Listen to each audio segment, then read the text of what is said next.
Like, stand out because your product is good. Your product should be the thing that you want to stand out. Your team should be the thing you want to stand out. Your users that love you, that's the thing that you want to stand out. Hello, my name is Samela. In terms of building a team and you don't have any money, how would you suggest building a team and actually paying them or getting them to want to work with you? This is so hard. So, there are a couple things. The one thing you have as an early stage founder is equity. For some reason, there's this myth that you shouldn't give it away to your teammates. I don't know where that came from. I think you should give a lot of it away to your teammates. And so the first thing you can do is, if there's someone that you're working with that you really like, you can say, why aren't we become equal partners? And I think a lot of people think to themselves, well, it's my idea. I can't do that, or I've been working on it for 2 years. Well, if this, and you can't progress your business without them, and 99.9% of startups die, it basically means your stock's not worth anything. So what's the cost of giving it up? Almost nothing. But you do get to share in the reward with your co-founder if it does work out. And the way you protect yourself is this thing called 4-year vesting and 1-year cliff, which basically means it takes 4 years to earn the stock, and if you're fired in the first year, you don't earn anything. Almost no downside to giving co-founders a lot of equity. I would say the bigger problem that I see people facing is that they don't have friends who are engineers. That's a huge problem.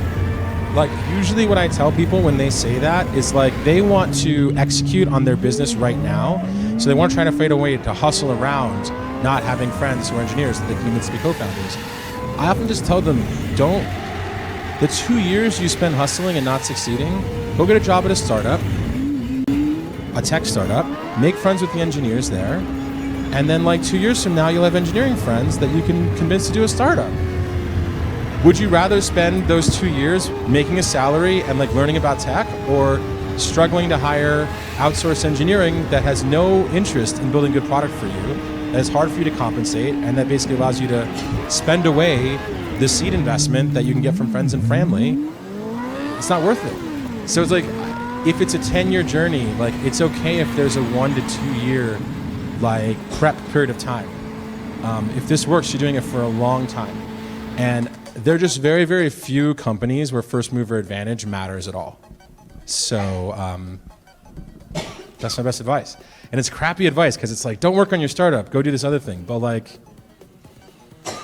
in the long run, if you get further, it's probably one of YC's goals is to increase innovation globally and then spread that innovation for the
And then I got technical co-founder, we built an MVP, we got customers, quit my job, did all the things.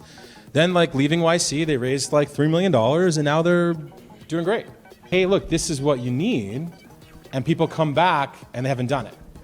Because then it's like, I don't know, I only have a couple ways to help you.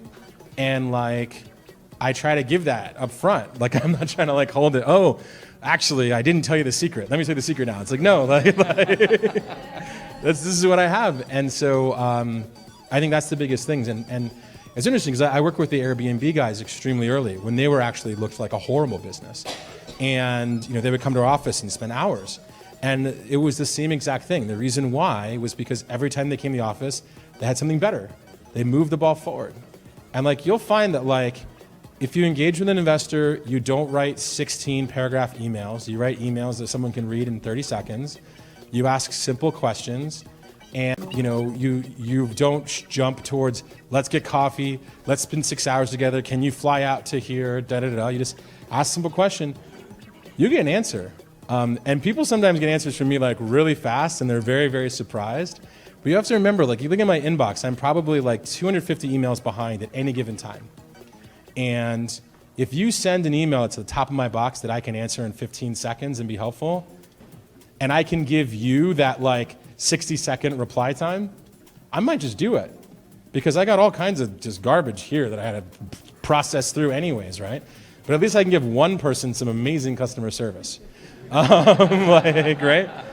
But if you format your communication in a way that requires me to do a bunch of work, then you end up being in this list of 250 that I'll get to, but it might be 2 or 3 weeks late. There are 3 balls that you can move forward. Sometimes founders tend to work 3 balls that you can move forward. Sometimes founders tend to work on the 3 balls that don't add any leverage instead of the 3 balls that do. If you move the 3 things forward that add leverage, then over time, you're moving your company in the right direction. And over time, good things will happen. But I can't tell you how much time and how much leverage. But if you do, instead of doing the, product, team, and making 100 people love you, if you spend your time speaking at conferences, constantly fundraising, and outsourcing engineering to India, you're moving the balls forward that give you no leverage, and the result won't be as good. So move the right balls forward and good things happen. Hey, how are you? Consumer and business, right? If we're talking about marketing to businesses, I think that like you got to think about how do we do things that don't scale. Cold email, it doesn't scale. I'm always shocked at the amount of deals that YC companies can get done by just sending cold emails to the right person that are like the right thing to say. So I would be telling you, if you're going the business route, B2B VR applications, I'd be thinking about who are all the people that you think are relevant inside of a company, and how do I send a great email to them? How do I find that confirmation and send a great email to them? And I don't think you have to, I think a lot of people try to optimize on the other side, which is like tons of press and buzz and fanciness. You got to think about, you can develop leverage in ways that big companies can't. Big companies can always do bigger events, spend more money, get better talent, da-da-da-da. What big companies don't tend to be able to do well are things that don't scale. Like sending that well-crafted email as a founder of a company to the right person inside of another company.